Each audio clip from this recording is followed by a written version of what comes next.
نحمده ونستعينه ونستغفره ونعوذ بالله من شرور أنفسنا ومن سيئات أعمالنا من يهده الله فلا مضل له ومن يضلل فلا هادي له وأشهد أن لا إله إلا الله وحده لا شريك له وأشهد أن محمدا عبده ورسوله أما بعد فإن خير الحديث كتاب الله وخير الهدي هدي محمد صلى الله عليه وسلم وشر الأمور محدثاتها وكل محدثة بدعة وكل بدعة ضلالة وكل ضلالة في النار۔ پچھلے درس میں حدیث کی تحقیق سے متعلق بعض باتیں ہم نے دیکھی تھیں۔ آج اس موضوع سے متعلق آخری درس ہوگا اور دوسرا موضوع اس کے بعد شروع ہوگا، جس میں ہم حدیث کی سند، اس کے راوی کیوں ضعیف ہوتا ہے وغیرہ وجوہات اس کی دیکھیں گے۔ آواز بڑھا کر۔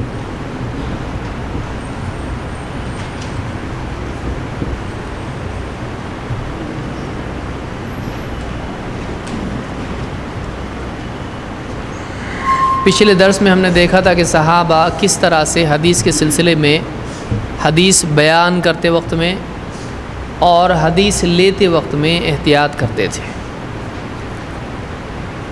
اس سلسلے میں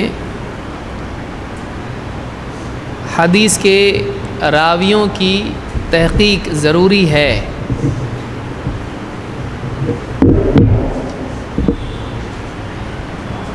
اس بارے میں سلف کے اقوال ہم کو کیا ملتے ہیں، اور مزید اس میں استدلال کے لیے حدیث سے کچھ ہم دیکھیں گے، جس سے معلوم ہوتا ہے کہ واقعی ہر حدیث معتبر نہیں ہوتی ہے۔ ابن سیرین رحمۃ اللہ علیہ فرماتے ہیں، ابن سیرین تابعین میں سے ہیں، محمد ابن سیرین، ان کا نام محمد ابن سیرین ہے، اور خوابوں کی تعبیر بتانے کے لیے بھی یہ مشہور ہیں کہ خواب کی تعبیر کے لیے لوگ ان کے پاس آتے تھے، خواب ہم نے دیکھا، اور وہ اس کے معنی بتاتے تھے، اس کی تعبیر بتاتے تھے۔ تو اس اعتبار سے اللہ کی طرف سے خاص توفیق ان کو تھی کہ خواب کی تعبیر عام طور سے ان کی صحیح ہوتی تھی۔ ابن سیرین رحمۃ اللہ علیہ فرماتے ہیں، ان ھذا العلم دین فانظروا عمن تأخذون دینکم، یہ علم دین ہے تو تم دیکھ لو کہ تم کس سے دین لیتے ہو۔ عمن تأخذون دینکم، امام ترمذی نے اپنی علل میں اس کو ذکر کیا ہے۔ الجرح والتعدیل میں الفاظ اس طرح سے ہیں، کان یقال، کہتے ہیں ابن سیرین کہتے ہیں، کان یقال انما هذه الاحاديث دین فانظروا عمن تأخذونها، کہ یہ حدیثیں دین ہے تو اب تم دیکھو کہ تم انہیں کس سے لے رہے ہو۔ اس حدیث سے یا اس قول سے، اس روایت سے، یہ روایت کیسی ہے، اس کو کیا کہیں گے آپ؟ حدیث بول سکتے ہیں کیا اس کو؟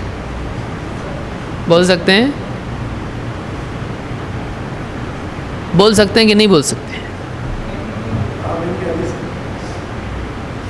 تابعی ہیں سب، ایسا دیکھ رہے ہیں جسے کہ نیا کوئی مسئلہ ہے۔ حدیث کے ضمن میں حدیث کی قسمیں ہم نے دیکھی تھیں، کون کون سی تھیں؟ مرفوع، موقوف اور مقطوع۔ کیا ہے مقطوع؟ تابعی کا قول، تابعی کا قول یا عمل، اس روایت کو کیا کہیں گے؟ مقطوع، اس کو اثر بھی کہا جائے گا۔ تو یہ حدیث کے ضمن میں آ سکتا ہے، اس کو ایسی روایت کو کیا کہیں گے؟ یہ روایت مقطوع ہے، تابعی کا قول ہے۔ تو اس روایت میں، اس قول میں ابن سیرین کہہ رہے ہیں کہ ان ھذا العلم دین فانظروا عمن تأخذون دینکم، یہ علم دین ہے، تو تم دیکھو کہ تم کس سے دین لے رہے ہو۔ اس قول سے کیا بات سامنے آتی ہے؟ کیا معلوم ہوتا ہے؟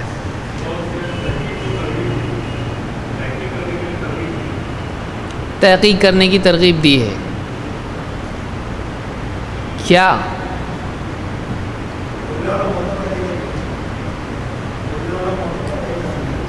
یہ بہت ہی جامع قول ہے، اور یہ کئی احادیث کا خلاصہ ہے۔ مسلم کی روایت ہم نے دیکھی، اچھے جلیس اور برے جلیس کی مثال ہم نے دیکھی، اس سے پہلے دروس میں دیکھی ہیں، تو یہ ساری باتوں کا خلاصہ ہے۔ اس روایت سے بات معلوم ہوتی ہے کہ آدمی کو اپنے دین کے سلسلے میں محتاط ہونا چاہیے۔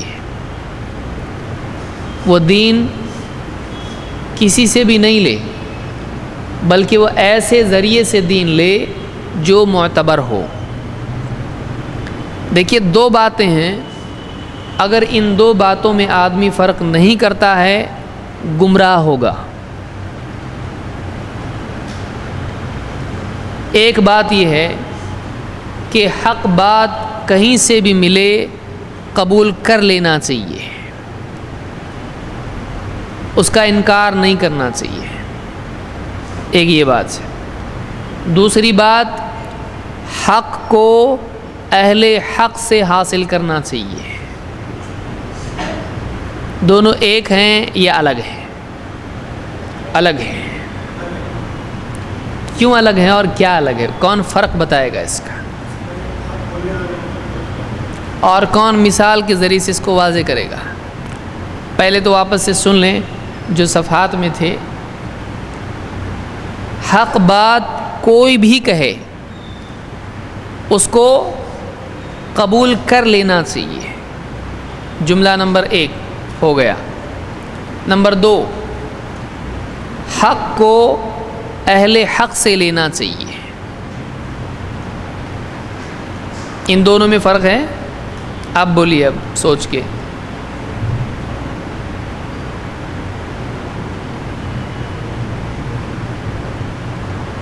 ذرا سا ایسا پوچھے تو پبلک کنفیوز ہو جاتی۔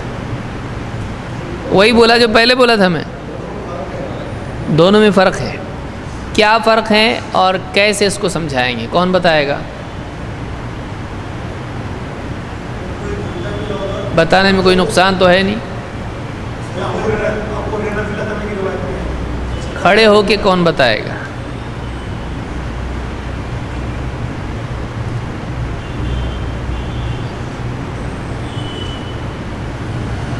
کھڑے ہوتے یادداشت فلٹر ہو جاتی ہے ایک دم۔ کون بتائے گا اس کو؟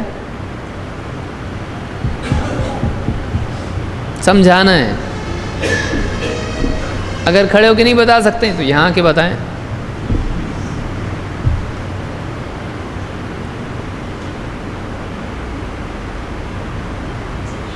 نہیں؟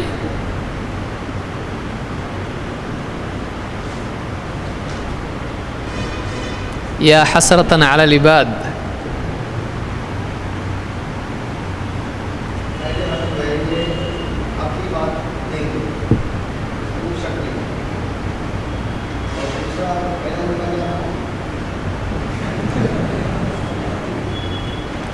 پہلا تھا کہ حق بات کوئی بھی کہے قبول کر لینا چاہیے۔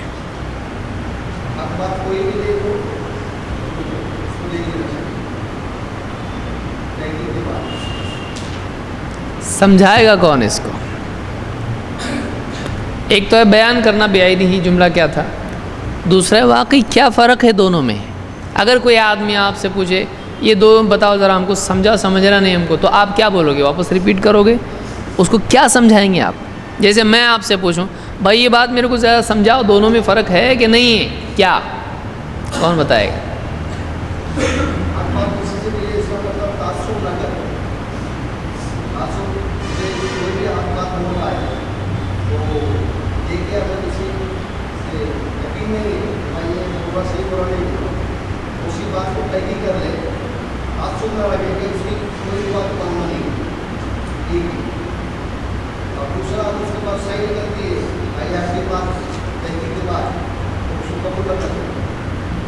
تو بات تو ایک ہی ہوئی پھر.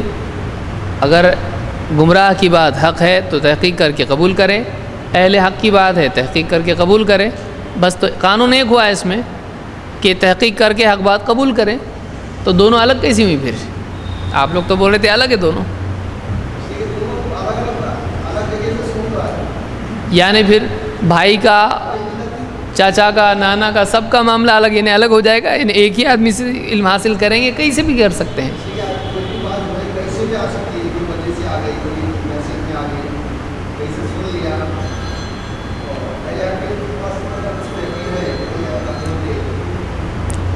اور وضاحت کون کرے گا اس کی؟ دیکھیے یہ بہت اہم بات ہے.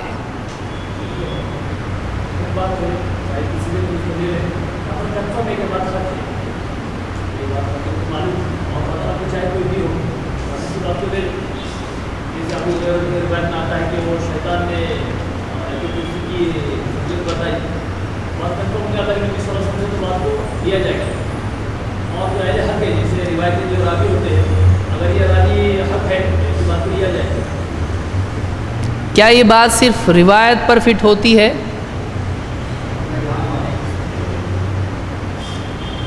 جیسے روایت کے ضمن میں انہوں نے بات کہی ہے ان هذه الاحاديث دین انما هذه الاحاديث دین. تو کیا یہ صرف حدیث کے بارے میں ہے یا پورے دین کے بارے میں ہے یا پورے علم کے بارے میں ہے؟ حدیث علم کا ایک حصہ ہے. تو ایک قول ان کا پورے علم کے بارے میں بھی ہے ان هذا العلم دین. یہ علم دین ہے. تم دیکھو تم کس سے حاصل کر رہے ہو. تو کیا اس کا یہ مطلب ہے کہ آدمی واقعی دیکھے کہ اچھا کون بول رہا ہے، آج سمجھ میں آ گیا کون بول رہا ہے؟ یہ مطلب ہے کہ دیکھے اس کو؟ کیا مطلب ہے؟ فانظروا، دیکھو کس سے علم حاصل کر رہے ہو. دیکھو کس سے حاصل کر رہے ہو کا کیا مطلب ہے؟ احتیاط یا تحقیق کرو، زیادہ اچھا لفظ ہے، بہت دنوں سے چل رہا ہے. تمہارا دین ہے، یعنی کہ اللہ تعالیٰ نے قرآن میں کئی جگہ فرمایا کہ قرآن بھی حدیث ہے، محمد صلی اللہ علیہ وسلم کی احادیث سے بھی ثابت ہوتا ہے. تو ہمیں یہ دیکھنا ہے کہ دین اگر احادیث ہے تو قرآن اور حدیث کو حدیث کہا گیا ہے. رسول اللہ صلی اللہ علیہ وسلم کی باتوں پر جنہوں نے لبیک کہا ان صحابہ کو بھی دیکھنا ہوگا. اور تم کہاں سے لے رہے ہو تو اپنا رجوع صحابہ کی طرف کرنا ہوگا. صحیح.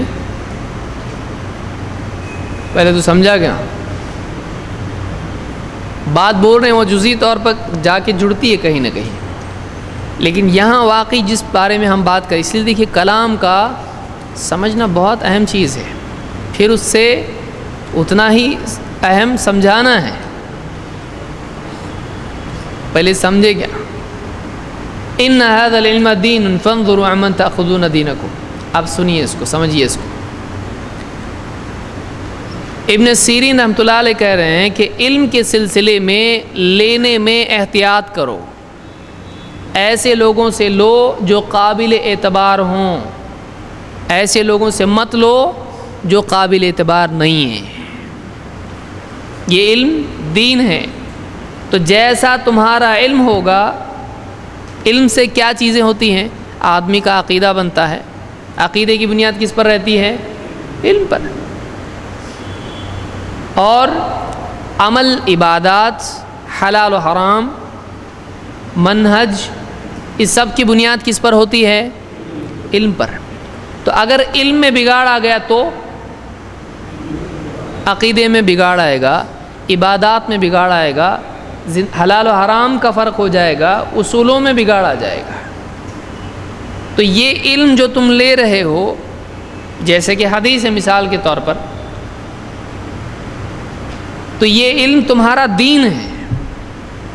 تمہارے دین کا مدار اس علم پر ہے.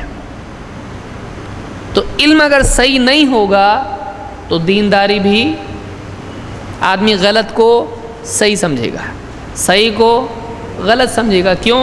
اس لیے کہ اس کے پاس علم غلط ہے. تو اس لیے کہہ رہے ہیں اپنے دین کو اگر صحیح کرنا ہو تو تم کو کیا صحیح چاہیے؟ علم صحیح چاہیے. علم صحیح کہاں سے ملے گا؟ صحیح لوگوں سے ملے گا۔ تو اس سے یہاں یہ بتا رہے ہیں کہ علم حاصل کرنے کا اصول یہ ہے کہ علم کو اہل علم سے لیا جائے، اہل حق سے لیا جائے۔ اب یہاں پر ابن سیرین کے قول سے ایک بات یہ معلوم ہو رہی ہے کہ دینے والے بہت ہیں، لیکن لینا اسی سے ہے جو صحیح ہے کہ نہیں؟ فانظروا عمن تأخذون دینکم میں کس سے لے رہے دیکھو۔ جیسے کسی آدمی سے کہا جائے ذرا دیکھ کے خریدو، صحیح آدمی سے لو، تم کو دھوکہ نہیں ہوگا۔ معلوم ہے بہت سارے مارکیٹ میں بیچنے والے ہیں، لیکن ایک آدمی خریدے گا کس سے؟ آپ کوئی بھی چیز خریدو گے کس سے خریدو گے؟ کسی بھی آدمی سے خریدتے؟ پیٹرول کہیں سے بھی بھرتے ہیں، کیسا بولتا آدمی وہ پیٹرول میں آئل میں کچھ اور ملا دیتا ہے، راک آئل ملاتا ہے اس میں، یا کچھ بھی اور ملا دیتا ہے، دودھ میں پانی ملاتا ہے۔ تو دودھ بیچنے والے بہت ہیں، لیکن خالص صاف دودھ کون دیتا ہے؟ تو اس سے آپ لیں گے تو آپ کو دیکھنا پڑے گا کون صحیح ہے۔ پھر ایک بار معلوم ہو گیا کہ یہ صحیح ہے تو آدمی کیا کرتا ہے؟ پھر اس سے لیتا ہے۔ تو صحیح لوگوں سے دین لینا چاہیے، ایک بات اس سے یہ معلوم پڑ گئی۔ لیکن کبھی کبھی غلط آدمی بھی صحیح بات بولتا ہے، جیسے ابلیس کی مثال ہم نے دیکھی، شیطان کی مثال ہم نے دیکھی کہ شیطان آیا اور اس نے ابو ہریرہ رضی اللہ تعالیٰ سے بات بیان کی کہ آیت الکرسی اگر پڑھ کے سوئے گا تو حفاظت ہوگی اللہ کی طرف سے۔ اللہ کے نبی صلی اللہ علیہ وسلم نے کیا کہا؟ صدقک وہو کذوب، اس نے سچ کہا لیکن وہ ہے کیسا؟ جھوٹا۔ تو کیا اس کی ہر بات مانی جائے؟ یہ بات صحیح ہے۔ تو کسی ایک بات کے صحیح نکلنے سے وہ شخص صحیح نہیں ہوتا ہے۔ دیکھیے دو باتیں ہیں، یہ آدمی صحیح ہے، بھروسے کے لائق ہے، ایک بات یہ ہوئی، اس کی یہ بات صحیح ہے لیکن آدمی بھروسے کا نہیں ہے۔ دونوں میں کیا ہے؟ فرق ہے۔ تو ایک آدھ بات صحیح نکل آتی کسی کی، لیکن واقعی جو قابل اعتبار ہے اسی سے دین لیا جائے گا۔ بعض لوگ کیا بولتے ہیں؟ بھائی ہماری صحیح بات ہے لو، یا تم کو صحیح لگا تو لو نہیں تو مت لو۔ تو کیا ہم ہر جگہ جائیں گے؟ کل شیعہ کے پاس جا رہے ہیں، پرسوں قادیانی کے پاس جا رہے ہیں، جو حق لے گا رہے گا لیں گے۔ بہت سارے لوگ ایسا کرتے ہیں، سب طرف جانا چاہیے اور وہاں سے کیا لینا چاہیے؟ ہر طرف سے خیر لو۔ کچھ لوگ ایسے ہوتے ہیں نا ایک دم سیکولر ریلیجس، تو اس طرح سے ہم کو نہیں بننا ہے، یہ طریقہ سلف کا نہیں ہے کہ ایک آدمی سب سے صحیح پھول چنے، سب کے باغ میں جائے اور وہاں سے کیا کرے؟ پھول چن کے لائے۔ یہ طریقہ اسلام میں نہیں ہے۔ ہم کو سیدھا اللہ کے نبی صلی اللہ علیہ وسلم اور صحابہ کے باغ میں جانا، ادھر ادھر جانا نہیں ہے۔ وہاں سے جو پھول دیتا ہے وہی لینا ہے۔ تو یہ اگر کرتا بیٹھے گا آدمی کی زندگی ختم ہو جائے گی۔ تو ہم کو علم انہی سے لینا چاہیے جو قابل اعتبار ہیں۔ فلاں کے پاس گئے، فلاں کے پاس گئے، اس کے پاس تھوڑا اچھا، اس کے پاس تھوڑا اچھا، بالکل نہیں، کیونکہ آپ کو کیا معلوم ہے آپ لے رہے ہو اچھا کہ برا ہے؟ آپ کو نہیں معلوم ہے۔ تو آپ ہمارے لیے اصول یہ ہونا چاہیے کہ ہم اہل حق کو دیکھیں اور انہی سے علم لیں، دوسروں سے طلب علم نہیں کیا جائے گا۔ ہاں کسی کی بات آپ کے سامنے آ گئی، یہ غلط جماعت کا ہے، غلط فرقے کا ہے، گمراہ ہے، وہ بول رہا اللہ ایک ہے، آپ کیا بولو گے؟ نہیں یہ آدمی گمراہ ہے، اس کی کوئی بات مانو مت، یہ بھی بات غلط ہے، ایسا کریں گے؟ نہیں، وہ جو بول رہا ہے وہ اسٹیبلش چیز ہے۔ ایک تو یہ کہ آپ کو معلوم ہے یہ صحیح ہے، جیسے کوئی غیر مسلم آپ سے کہے اللہ ایک ہے، آپ کیا بولو گے؟ نہیں یہ آدمی معتبر نہیں، اس کی بات صحیح نہیں ہے، کہو گے آپ؟ یہ اسٹیبلش چیز ہے، ایک دم یہ مسلمات میں سے ہے، اللہ ایک ہے، اس کی بات بولیں گے بالکل صحیح ہے۔ کوئی آپ سے کہہ رہے وہ غیر مسلم ہے، اس کی بات کو صحیح بولتا ہے، وہ بول رہا صحیح ہے، آدمی صحیح نہیں ہے، بول رہا ہے وہ صحیح ہے، لیکن پھر آپ بولو گے جب اس نے صحیح بات بولا تو کل سے میں کتاب کاپی لے کے آپ کے گھر پہ آتا ہوں اور آپ مجھ کو اسلام سکھاؤ، آپ ایسا کرو گے؟ سمجھ میں آ رہی بات؟ تو ایک ہوتا ہے کسی سے علم حاصل کرنا اور ایک ہوتا ہے کسی کی صحیح بات کو صحیح بولنا، دونوں میں زمین آسمان کا فرق ہے۔ تو یہاں پر یہ بات یاد رکھی جائے کہ کسی بھی جماعت کا، کسی بھی فرقے کا کوئی بھی آدمی ہو، اگر وہ کوئی ایسی بات کہتا ہے جو واقعتاً صحیح ہے تو ہم اس کا انکار کرتے ہیں؟ نہیں، ہم کہتے ہیں بالکل صحیح ہے، آپ نے جو کہا وہ صحیح ہے۔ اگر ہم کو نہیں معلوم ہے تو اب کیا کریں گے؟ ہم دیکھتے ہیں، اہل علم سے پوچھتے ہیں، اس کی تحقیق کرتے ہیں، دلائل دیکھتے ہیں، اس کے بعد اس کی تصدیق کرتے ہیں، جیسے کس نے کیا؟ ابو ہریرہ رضی اللہ تعالیٰ نے کیا۔ اللہ کے رسول صلی اللہ علیہ وسلم ان کے نزدیک معتبر ہیں، آپ سے پوچھا، جو نبی ہیں، رسول ہیں، آپ نے کہا ایسا ایسا ہے، بات صحیح ہے، تو مان لیا۔ لیکن یہ نہیں کہا کہ ایک بات بتا، اب کل سے میں تیرے پاس آتا ہوں، تو ہر بات بتاتے جا مجھ کو، اور بھی ذرا سیکریٹ کچھ بتا مجھ کو، کہا اس طرح سے نہیں۔ تو طلب علم اہل حق سے کیا جائے گا۔ ہاں، اہل باطل اگر کوئی ایسی بات کہتے ہیں جو صحیح ہے تو ان کے اہل باطل ہونے کی وجہ سے اس کا انکار نہیں کریں گے ہم، لیکن اہل باطل کا صحیح بات بیان کرنے کی وجہ سے ہم ان کے پاس سے علم حاصل کرنے لگیں گے نہیں۔ سمجھ میں آیا فرق دونوں میں کیا ہے؟ جانے کا صحیح جگہ پہ ہی، ہاں اگر غلط جگہ سے صحیح چیز مل گئی تو اس کو غلط نہیں بولنے کا۔ سمجھ میں آیا؟ تو کہتے ہیں انما هذه الاحاديث دین فانظروا عمن تاخذونها، یہ حدیثیں دین ہیں تو تم دیکھو کہ تم انہیں کس سے لے رہے ہو۔ اس سے معلوم ہوتا ہے کہ حدیث معتبر مآخذ سے لینی چاہیے، معتبر ذریعے سے لینا چاہیے۔ یہ اس دور کی بات ہے جب حدیث براہ راست کسی راوی سے لی جاتی تھی۔ آج ہم ایک ایسے دور میں ہیں جہاں پر راوی سے نہیں لیتے ہیں، بلکہ کتابوں میں حدیثیں کیا ہو چکی ہیں؟ لکھی جا چکی ہیں۔ تو آج یہ رول کس پر اپلائی ہوگا؟ کتابوں پہ۔ تم دیکھو کیسی کتابوں سے لے رہے ہو، تو معتبر ذریعوں سے، معتبر کتابوں سے علم حاصل کرنا چاہیے۔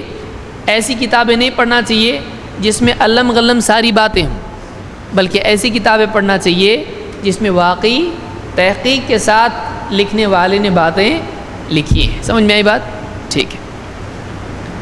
عبد الرحمن ابن مہدی رحمہ اللہ فرماتے ہیں، یہ محدثین میں سے ہیں، لا یکون اماما یحدث بکل ما سمع، کوئی بھی شخص اس وقت تک امام نہیں بن سکتا ہے، امامت کا مرتبہ اس کو نہیں مل سکتا ہے، جو بکل یحدث بکل ما سمع، جو ہر سنی سنائی بات بیان کر دیتا ہے، سنتا ہے بغیر تحقیق کے بیان کر دیتا ہے۔ ولا یکون اماما یحدث عن کل احد، اور وہ بھی انسان امامت کا مرتبہ نہیں پا سکتا ہے، وہ بھی امام نہیں بن سکتا ہے جو ہر ایک سے بیان کرتا ہے۔ یعنی دو باتیں یہاں پہ کہہ رہے ہیں، ایک آدمی ہر سنی سنائی بات بیان کرتا ہے، وہ بھی امام نہیں ہو سکتا ہے۔ دو، جو ہر ایک سے سن کے بیان کرتا ہے، وہ بھی امام نہیں ہو سکتا ہے۔ تو یہ دو باتیں کس کے سلسلے میں ہوئی؟ نمبر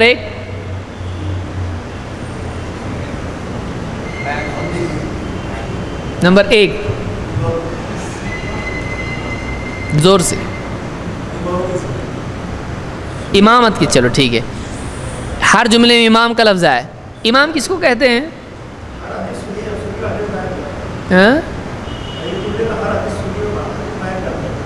سنی ہوئی حدیث، ہر سنی ہوئی حدیث بیان نہیں کرنا چاہیے، کچھ پڑھی ہوئی بھی بتانا چاہیے۔ یہ مطلب ہے، کیا مطلب ہے؟ تحقیق نہ کرتے ہوئے بیان کرنا اچھی چیز نہیں۔ سن لیا، ایک حدیث میں ایسا آیا ہے، اب ایک حدیث تھوڑی دیر پہلے میں نے سنا، معلوم نہیں کس کتاب کی ہے، کہ کوئی آدمی اگر داڑھی اپنی کاٹتا ہے تو ایسے جیسے ماں کے ساتھ بدکاری کر رہا ہے۔ کہاں سے آئی ہے؟ کسی حدیث میں کسی بھی عالم نے اب تک کہ میرے علم میں حدیث بیان نہیں کی، واقعی جس کو اعتبار کے لائق مانا جاتا ہو۔ ایسی کئی حدیثیں لوگوں نے بیان کی ہیں، بے بنیاد حدیث ہیں۔ تو دو باتیں یہاں پر ہیں، ایک حدیث کے بارے میں ہے، ایک راوی کے بارے میں ہے۔ کون بیان کرے گا کیا جملہ ہے؟ پڑھ کے کون سکھائے سمجھائے گا بتائے گا؟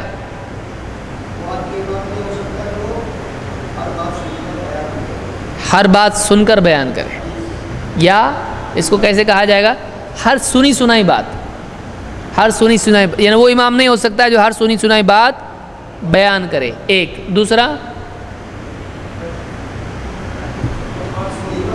دوسرا جملہ کیا ہے؟ تو دیکھیے اس میں دو باتیں آ رہی ہیں، ایک بات، دو شخص۔ تو ہر بات صحیح نہیں ہوتی ہے اور ہر آدمی معتبر نہیں ہوتا، یہ بات یہاں پر ہے۔ سمجھ میں آ رہی بات کیا ہے؟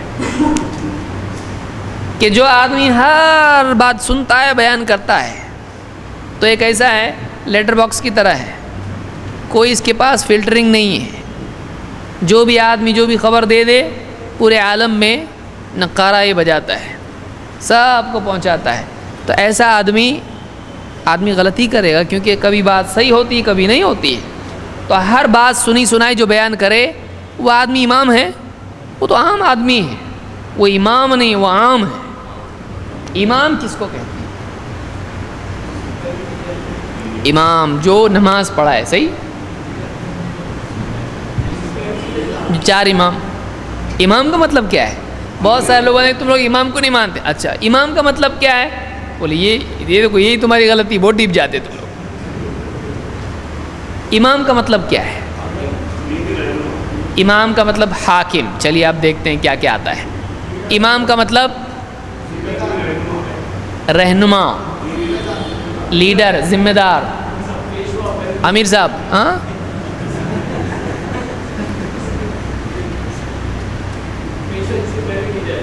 پیشوا، جس کی پیروی کی جائے، وہ پیشوے وہ نہیں، ہاں ان کو بھی اس وجہ سے پیشوے بولتے تھے۔ مقتدا۔ امام کا لفظ جو ہے یہ اما سے ہے، اما یا ام۔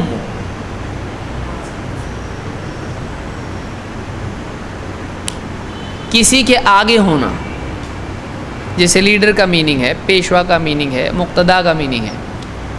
تو کسی کو لیڈ کرنا کہ لوگ اس کے پیچھے ہوں، یہ آگے نکل جائے، یعنی جو لیول عام لوگوں کا ہے یہ اس سے بہت آگے ہو۔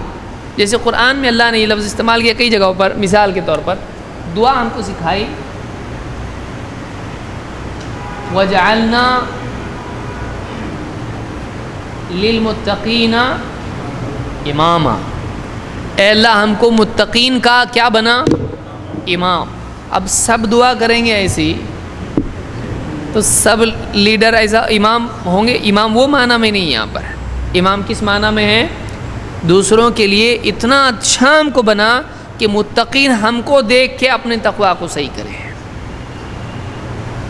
یعنی ان میں متقین میں بھی اور آگے تقویٰ میں بنا ہم کو، یعنی متقین میں اور ایک دم اچھا تقوی والا بنا۔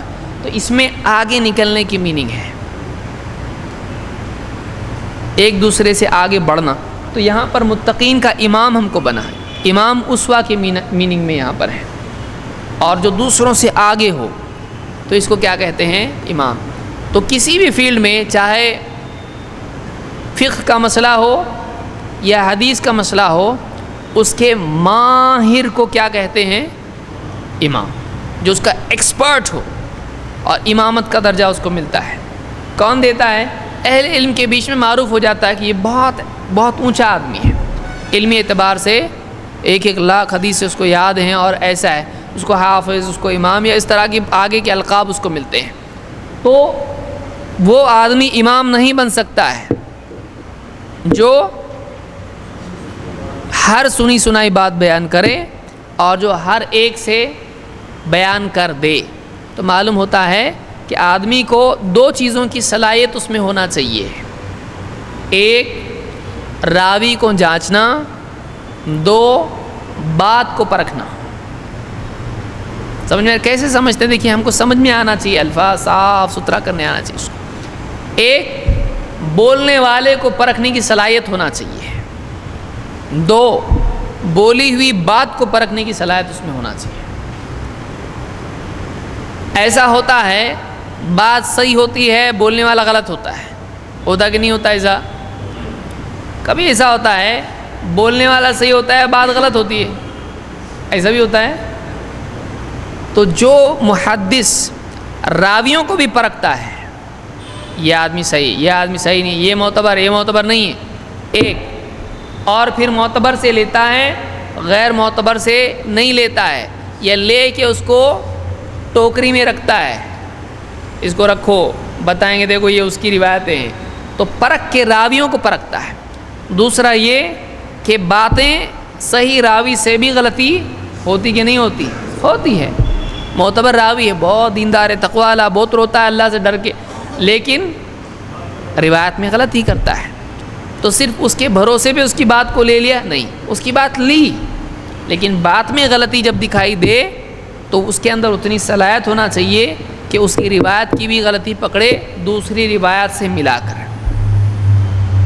آگے ہم آئیں گے جب شاذ وغیرہ پر آئیں گے تو اس میں تفصیل سے اس کو دیکھیں گے۔ تو کہتے ہیں کہ لا یکون اماما یحدث بکل ما سمع، وہ آدمی امام نہیں ہو سکتا ہے جو ہر سنی سنائی بات بیان کرے، اور نہ وہ جو ہر ایک سے بیان کر دینے لگے۔ تو راوی اور روایت دونوں کے پرکھنے کی صلاحیت جب انسان میں ہو کمال درجے میں، تب وہ امام بنتا ہے۔ ٹھیک ہے، یہ العلل و معرفت الرجال میں یہ روایت موجود ہے۔ حدیث کے سلسلے میں اہل علم نے یہ اہتمام کیا کہ حدیث بیان کرنے کے ساتھ ساتھ اس کی سند بھی انہوں نے بیان کی۔ سند کس کو کہتے ہیں؟ راویوں کی چین، یعنی راویوں کا سلسلہ، یعنی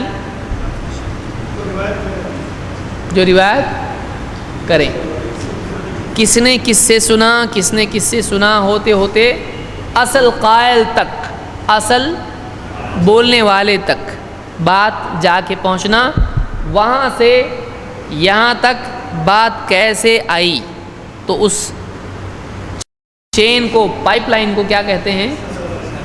پانی وہاں سے آیا یہاں تک آیا، تو کیسے آیا؟ یا فلاں گاڑی سے اس میں بیٹھا، پھر وہ گاڑی سے بدل کے اس میں، پھر اس میں، تو کیسے بات پہنچی، اس سلسلے کو کیا کہیں گے؟ سند۔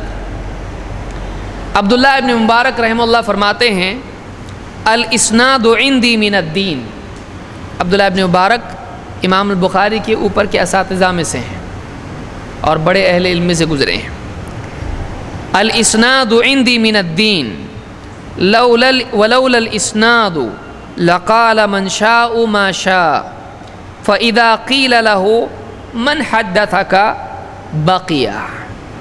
امام مسلم نے اپنے مقدمے میں اس کو ذکر کیا ہے، اور امام الترمذی نے بھی اس کو العلل میں ذکر کیا ہے۔ ترمذی کی کتاب میں مختصر ایک ضمیمہ اس کو آپ کہیں، جوڑا ہوا حصہ اصل ترمذی میں جو امام ترمذی کا ہی لکھا ہوا ہے، اس کا نام کیا ہے؟ العلل۔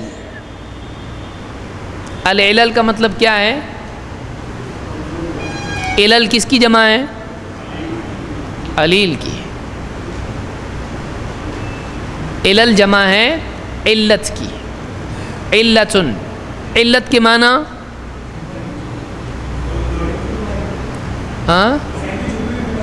ذہنی بیماری، نوپ، کمزوری۔ علت کے معنی کیا ہے؟ کمزوری یا بیماری کو بھی کہہ سکتے ہیں، لیکن ذہنی بیماری کے لیے نہیں آتا ہے، بیماری کے لیے۔ تو کہتے ہیں کہ الاسناد عندی من الدین، سند یا سند کا بیان کرنا میرے نزدیک دین ہے، دین میں سے ہے۔ عبداللہ ابن مبارک کیا کہہ رہے ہیں؟ اکابر اہل عبداللہ ابن مبارک پر کسی کی جرح نہیں ہے، بڑے بڑی شخصیات ہیں، کسی نے ان کو معتبر کہا ہوگا، کسی نے ان کو ضعیف کہا ہے، ایسے راوی ہیں، بڑے بڑے لوگ بھی ہیں ایسے۔ عبداللہ ابن مبارک کے بارے میں جھگڑا ہی نہیں ہے، آپ کسی بھی کتاب کو اٹھا کے دیکھیں، اس میں ان کے اوپر کسی کی جرح نہیں، تقریباً سبھی مانتے ہیں ان کو، یہ بہت بڑا آدمی ہے، بہت بڑے اہل علم سے گزرے ہیں۔ ابقری تو کہتے ہیں کہ الاسناد عندی من الدین، کہ سند کا بیان کرنا میرے نزدیک دین میں سے ہے۔ ولولا الاسناد لقال من شاء ما شاء، اگر سند ہی نہیں ہوتی تو جس کے جی میں جو آتا کہہ دیتا۔ فَإِذَا قِيلَ لَهُ، لیکن حال یہ ہے اب سندوں کی وجہ سے کہ فَإِذَا قِيلَ لَهُ مَنْ حَدَّثَكَ، تجھ سے کس نے حدیث بیان کی، بقیہ، تو وہ رک جاتا ہے۔ اس کا کیا واقعی بات صحیح ہے؟ آپ بولیں گے دین میں کیسا کیا آ گیا یہ؟ کیا سند کا بیان کرنا، یہ کہہ رہے ہیں کہ میرے نزدیک دین میں سے ہے، کیا یہ بات صحیح ہے؟ بھائی تو بات ہی صحیح ہے کہ نہیں؟ ہاں صحیح ہے۔ کیسا کہ دین میں سے ہے؟ آپ بتائیے، آپ کو لگتا ہے دین میں سے ہے؟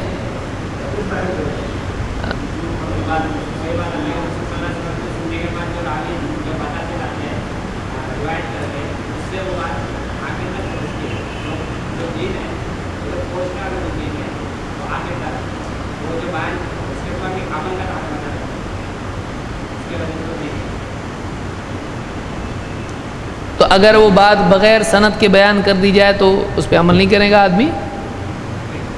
اصل تو بات پہ عمل کر رہا ہے نا، سند پہ عمل کدھر کر رہا ہے؟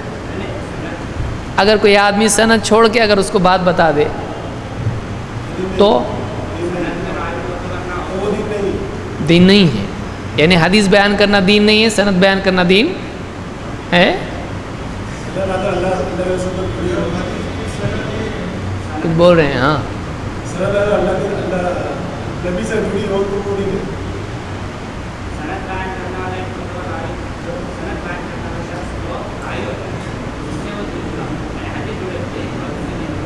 تو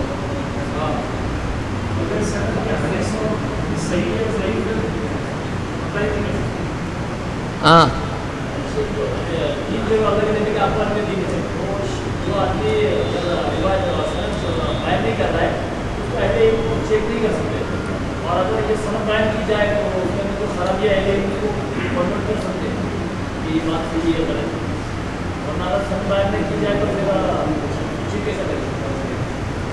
دیکھیے، ہاں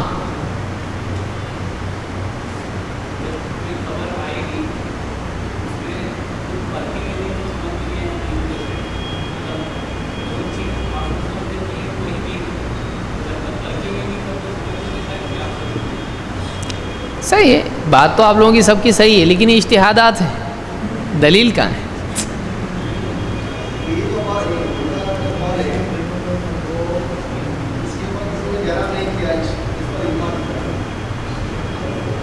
اجماع سکوتی ہے اس پہ۔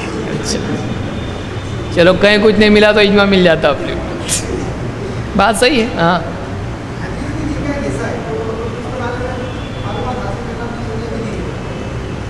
تو اگر کوئی آدمی اگر یعنی سند بیان کیے بغیر حدیث بیان کرتا ہے تو کیا مسئلہ ہے؟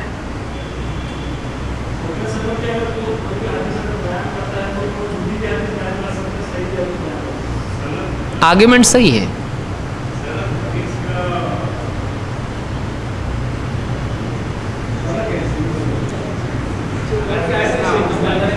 جل تو جلال تو آئی بلا کو ٹال تو،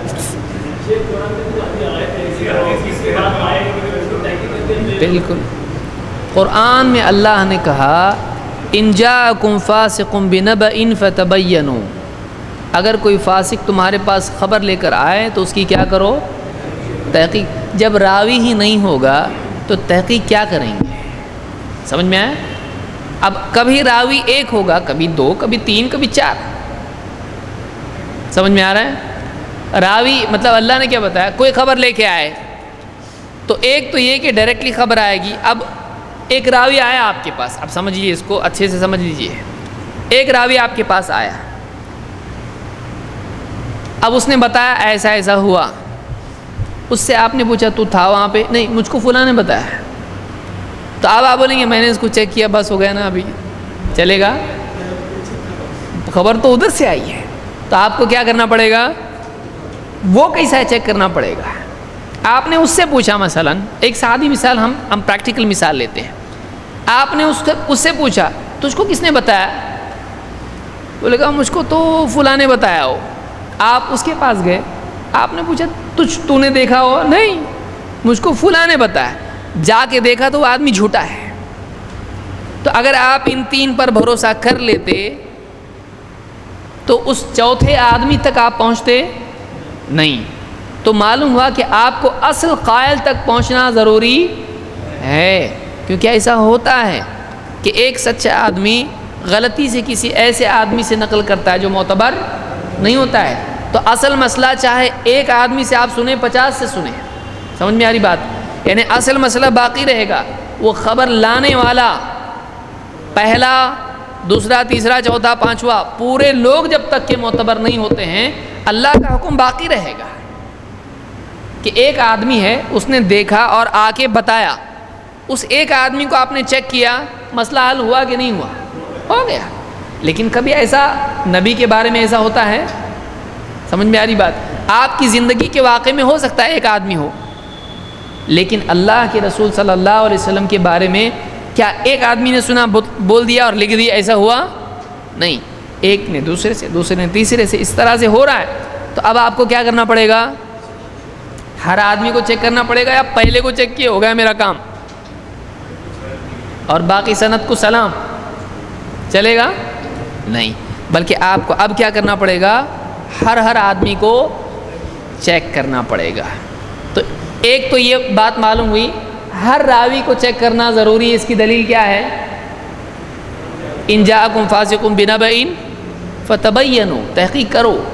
تو آپ کو پہلے کے بارے میں ہے، دوسرے کے، تیسرے کے، ہر ایک کے بارے میں ہے. وہ خبر جہاں سے آئی ہے، ایک ہے تو بس، 2 ہے تو 2، 3 تو 3، 50 تو 50. ہر ایک کی تحقیق کرنی پڑے گی. جب تک کہ سارے معتبر ثابت نہیں ہوتے، خبر قابل قبول نہیں ہے. تو سند کے ہر راوی کو چیک کرنے کی دلیل ملی آپ کو قرآن کی ایک آیت ہے. منقطع کے بارے میں پھر ہم آئیں گے، ابھی ضرورت نہیں اس کی. تو یہاں ایک بات معلوم ہوئی کہ سند کو چیک کرنے کی دلیل یہاں یہ کہہ رہے ہیں، سند بیان کرنا میرے نزدیک کیا ہے؟ دین ہے. کیوں؟ اس کے لیے کہ اس کی اصل کہاں ہے؟ قرآن میں ہے، اور حدیث میں بھی ہے کفا بالمرء کذبا ان یحدث بکل ما سمع. آدمی کے جھوٹا ہونے کے لیے اتنا کافی ہے کہ وہ کیا کرے؟ ہر سنی سنائی بات کو بیان کرے. تو کیا کرنا پڑے گا؟ اس کو چیک کرنا پڑے گا، یہ بات صحیح ہے یا غلط ہے. سمجھ میں آیا؟ سچ ہے یا جھوٹ ہے. بات جھوٹ کیسے ہوتی ہے؟ تو کوئی آدمی ایسا بیان کرے جو 2 میں سے ایک کام کرے، یا تو جان بوجھ کے جھوٹ بولے یا پھر انجانے میں غلطی کرے. تو دیکھنا پڑے گا نا کون بیان کر رہا ہے. ہو سکتا ہے وہ جھوٹا ہو تو اس کی بات لی جائے گی نہیں. تو یہ جو کہہ رہے ہیں کہ الاسناد عندی من الدین، سند کا بیان کرنا، سند کا محفوظ رکھنا، سند کا اہتمام کرنا میرے نزدیک دین میں سے ہے. تو کیا یہ بات واقعی صحیح ہے؟ کیونکہ پورے دین کی خبروں کا قابل اعتبار ہونا یا نہ ہونا کس پر موقوف ہے؟ جیسے آپ کے دور کی ایک خبر بیان کرنے والے پر ڈیپینڈ ہوتی ہے، اللہ کے نبی صلی اللہ علیہ وسلم کی خبریں بھی بیان کرنے والوں کے معتبر یا نہیں معتبر ہونے پر ڈیپینڈ کرتی ہیں. تو ظاہر بات ہے جب یہاں چیک کرنے کا اللہ نے حکم دیا ہے، وہاں بڑا حکم ہے. اب انہوں نے چیک نہیں کیا اور مان لیا چلے گا، اور آپ چیک نہیں کیے نا اس کو، تو آپ کے پاس سند محفوظ ہونا ضروری ہے. کیونکہ آپ ایک آدمی کو ہو سکتا ہے معلوم نہ ہو اس میں معتبر ہے یا نہیں، دوسرے کو معلوم ہو سکتا ہے، وہ آدمی اس کو چیک کرنے کے بعد معلوم پڑے گا. جیسے آپ نے چیک کیا، 1 2 3 4 چیک کرتے گئے، آپ بولے سب میرے نزدیک معتبر ہے، آپ کو نہیں معلوم ہے وہ جھوٹا ہے. ارے بولے اتنی اچھی داڑھی تھی اس کی، کرتا پاجامہ تھا، ایک دم اچھا تھا وہ تو آپ کو دکھا بہت اچھا، سلام بھی کیا، آپ کو چائے بھی پلایا اور تسبیح پڑھتے بیٹھا آپ کے سامنے. لیکن دوسرا ایک اسی کے علاقے میں رہنے والا تھا، اس نے بولا اچھا وہ کیا، ارے تم کو کیا معلوم ہے، وہ تمہارے سامنے تسبیح پڑھتا ہے لیکن کرتا کیسے کیسے کام ہے آپ کو نہیں معلوم ہے. تو آپ کے نزدیک وہ معتبر ثابت ہوا، لیکن واقعی جو اس کو جانتا ہے وہ بتائے گا معتبر نہیں ہے۔ تو اگر آپ سند محفوظ نہ رکھیں اور چیک کر کے بول دیں کہ نہیں میرے نزدیک معتبر ہے، چلے گا؟ آپ کو سند کیا کرنی پڑے گی تاکہ دوسرا بھی اس میں غور کرے اور چیک کر سکے کہ واقعی یہ لوگ کون ہیں۔ یہ کام کس نے کیا؟ محدثین نے کیا۔ ایک تو یہ استدلال ہے، دوسرا صحابہ سے بھی اس کا ثبوت ملتا ہے۔ اسی لیے عبداللہ ابن مسعود رضی اللہ تعالیٰ عنہ نے کہا حدثنی الصادق المصدوق، مجھ سے ایسے نے حدیث بیان کی جو سچے ہیں اور اللہ نے آپ کو سچا قرار دیا ہے کہ ایسا ایسا ایسا ہوا۔ تو صحابی نے بتایا کہ مجھ سے حدیث اللہ کے نبی صلی اللہ علیہ وسلم نے بیان کی، تو یہ کیا ہوا؟ سند بیان، اور آپ نے ایسی ایسی بات بیان کی۔ تو امام البخاری نے صحیح بخاری میں ذکر کیا ہے قول المحدث حدثنا اخبرنا کذا و کذا، کہ یہ کہاں سے بولتے ہیں محدثین ہم سے حدیث بیان کی فلاں نے، اس سے فلاں نے، کہاں سے لائے؟ آج بھی آپ کو کوئی بولے گا نا، آپ بھی سب کو پوچھ رہے تو آپ کو بھی تو قوم پوچھنے والی نا، ٹھیک ہے؟ یہ بتاؤ فقہا کے اجتہاد کو آپ نہیں مانتے، کہاں سے لائے بتاؤ؟ ہم کو بول رہے آپ بتاؤ کہاں سے لائے یہ سند؟ قرآن میں ہے سند بیان کرو، حدیث میں ہے سند بیان کرو، کہاں سے لائے آپ؟ یہ راوی اور یہ کہاں سے لا رہے آپ لوگ؟ بتاؤ، آپ کو بولنے آنا چاہیے کہ صحابی، آپ بخاری اگر آپ کے پاس ہے آپ جائیے اور کتاب العلم اس میں کھولیے، شروعات میں آپ کو مل جائے گا امام البخاری نے باب قائم کیا ہے۔ وہ جو حدیث ہے، کون سی حدیث؟ 40 دن ماں کے پیٹ میں نطفہ کی شکل میں ہوتا ہے، علقہ مضغہ کی شکل میں ہوتا ہے، اس میں صحابی نے بیان کیا، عبداللہ ابن مسعود کہتے ہیں مجھ سے حدیث بیان کی اللہ کے نبی صلی اللہ علیہ وسلم نے۔ تو حدثنا یہ لفظ صحابہ نے استعمال کیا ہے، وہاں سے ہم محدثین نے لیا کہ ہم بھی بولیں گے ایسے ہی۔ دیکھیے تو یہ طریقہ، یہ ہر چیز کے لیے ایویڈنس ہونا چاہیے، اور ایویڈنس ہوتا ہے، ہمارے پاس نہیں ہوتا ہے اس لیے ہم چکراتے ہیں، ٹھیک ہے؟ فاسألوا اہل الذکر ان کنتم لا تعلمون۔ تو محدثین نے ہر چیز کا اہتمام کیا کہ ہم کیا کر رہے ہیں، اس کی بنیاد مضبوط ہونا چاہیے۔ بہرحال تو ایک بات یہ معلوم ہوئی کہ انہوں نے کہا کہ الاسناد عندی من الدین، کہ سند یا سند بیان کرنا یا سند کا اہتمام کرنا، محفوظ رکھنا، کیا ہے میرے نزدیک؟ دین میں سے۔ دو وجہ سے، ایک تو اللہ نے حکم دیا، رسول نے اس کا، صحابہ نے اہتمام کیا اس کا، دوسرے یہ کہ دین کی حفاظت کا مقتضا ہے یہ، یعنی اس پر دین کی حفاظت ڈیپینڈ کرتی ہے۔ تو ایک قاعدہ ہے جو فقہا مانتے ہیں، جو لوگ فقہ کو مانتے ہیں وہ لوگ یہ قاعدہ مانتے ہیں کہ جس چیز کے بغیر واجب ممکن نہیں ہے وہ چیز بھی واجب ہو جاتی ہے۔ ما لا یتم بہ الواجب فہو واجب، کہ جس چیز کے بغیر واجب نہیں حاصل کر سکتے ہیں وہ واجب ہو جاتا ہے۔ مثلا آپ پر حج فرض ہو گیا، یعنی آپ کے پاس اتنا مال ہے اور آپ کے پاس صرف ایک راستہ ہے پلین میں بیٹھ کے جانا، تو پاسپورٹ بنانا کیا ہو جائے گا؟ قرآن میں ہے پاسپورٹ بناؤ، کچھ ہے قرآن میں؟ نہیں ہے۔ لیکن اب آپ کے اوپر کیا ہو گیا وہ؟ کیوں؟ اس لیے کہ آپ کا حج کا سفر کرنا کس پر موقوف ہے؟ اگر وہ نہیں تو حج بھی نہیں، تو وہ بھی کرنا آپ کے لیے کیا ہو جائے گا؟ ضروری ہو جائے گا، واجب ہو جائے گا۔ سمجھ میں آیا؟ پانی آپ کے پاس نہیں ہے اور کوئی پانی بیچ رہا ہے اور کہیں پانی نہیں ہے اور نماز کا وقت ہو گیا، آپ کے پاس پیسہ ہے، پانی آپ کو خریدنا پڑے گا کہ نہیں؟ اب بولیں گے ایسا کیسے پانی خریدنے کا حکم تو قرآن میں کہیں بھی نہیں ہے، لیکن آپ کی نماز کس پر موقوف ہے؟ وضو پر، اور وضو پانی پر، اور پانی کے لیے آپ کو کیا کرنا پڑے گا؟ ابھی باٹل لینی پڑے گی، بسلری، آپ کو خریدنا پڑے گا. تو اگر آپ نہیں خریدتے پانی تو آپ کا وضو نہیں تو نماز نہیں, تو آپ کے اوپر اب کیا ہو گیا, وہ لینا واجب ہو گیا. سمجھ میں آیا؟ تو جس چیز کے بغیر واجب نہیں مکمل ہو سکتا ہے وہ چیز بھی کیا ہو جاتی ہے, واجب ہو جاتی ہے. اسی پر سے آپ مدارس وغیرہ کو سمجھ سکتے ہیں. ابھی ہم اصول فقہ میں دیکھیں گے وہ سب. سمجھ میں آیا کہ اس کے بغیر دین کا نقصان ہو سکتا ہے. اسی لیے عمر رضی اللہ تعالیٰ نے کیا کیا تھا, رائے کیا دی تھی, قرآن کے جمع کرنے. کیوں؟ اگر ایسا نہیں کریں گے ضائع ہو جائے گا. تو قرآن کی حفاظت کیا ہے, لازم ہے, اس کو محفوظ رکھنا ضروری ہے. تو اس لیے انہوں نے رائے دی تھی. تو اس کے بغیر نہیں ہو سکتا ہے کیونکہ حفاظ کے دلوں میں ہوگا. بل ہوا آیات بینات فی صدور الذین اوتوا العلم. اللہ نے کہا یہ کیا ہے, یہ نشانیاں ہیں, آیات ہیں کن کے دلوں میں, جن کو علم دیا گیا ہے. معلوم ہے واقعی حفظ ہونا چاہیے, حفاظ قرآن کے ہونا چاہیے امت میں. یہ محفوظ رکھنے کا طریقہ ہے قرآن کے. بہرحال تو الاسناد عندی من الدین ولولا الاسناد لقال من شاء ما شاء. فاذا اگر اسناد نہیں ہوتی تو جس کے جی میں آتا بول دیتا. کیسا ہوتا, لوگوں میں جھگڑا ہوا, اب جھگڑے میں آدمی کیا بولتا, ایک حدیث میں ایسا ہے کہ تم کو میری بات ماننی پڑے گی. اور بولے کہاں ہے حدیث, سند نہیں ہے اس کی, بس حدیث ہے ایسی, سند کی ضرورت کیا ہے. آپ بتائیے دنیا کا کیا حال ہوگا جب جانچنے کا پیمانہ ہی نہیں ہے کوئی. جیسے یعنی کوئی بھی آدمی بول دے اللہ کے نبی صلی اللہ علیہ وسلم نے کہا ہے سوتلے بیٹے کو پوری جائیداد دینا چاہیے. ارے کہاں سے لائے حدیث.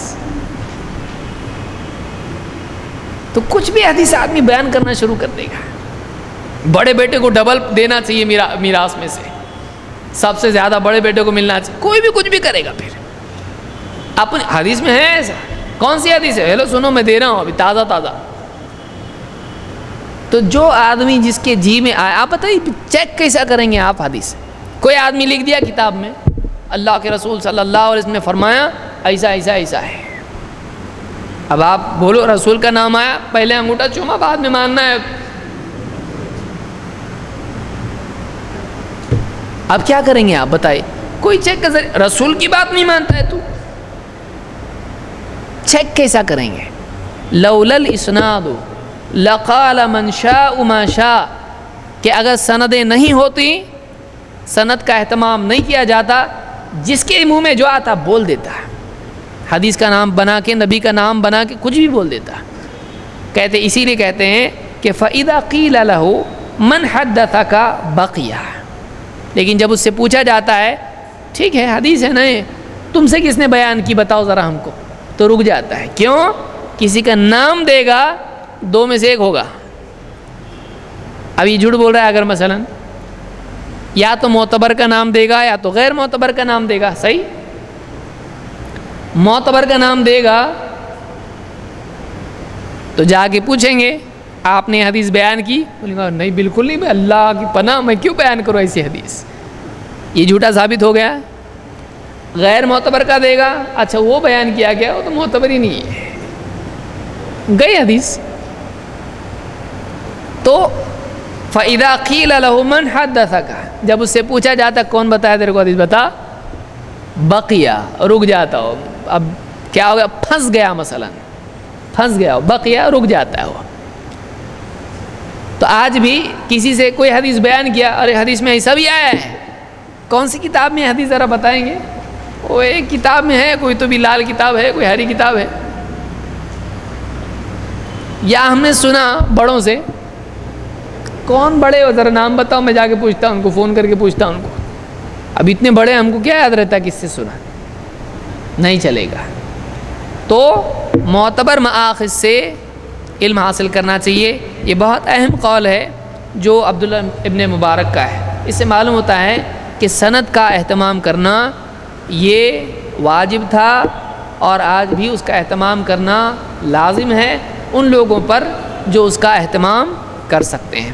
ویسے آج کتابوں میں سندیں آ چکی ہیں, اب کتابوں کی حفاظت کرنا ہے, ان کو باقی رکھنا ہے.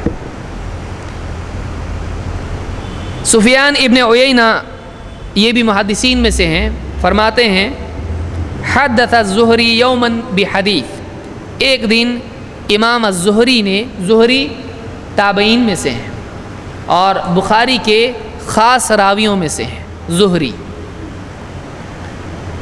مدینہ کے راویوں میں سے ہیں، بعض لوگوں نے ان پر جرح کی لیکن بے فائدہ ہے، کچھ مطلب اس میں نہیں، بہت معتبر راویوں میں سے ہیں کہ زہری نے ایک دن ایک حدیث بیان کی، فقلت احاتی بلا اسناد، سفیان ابن عیینہ کہتے ہیں جو ان کے شاگرد ہیں، کہتے میں نے کہا اب بغیر سند کے بتاؤ، حدثنا فلاں فلاں، کیا ضرورت ہے، آپ سند چھوڑو، سند ڈراپ کر دو، بغیر سند کے حدیث بتاؤ ہم کو، آپ معتبر ہیں ہمارے نزدیک، سند مت بیان کرو۔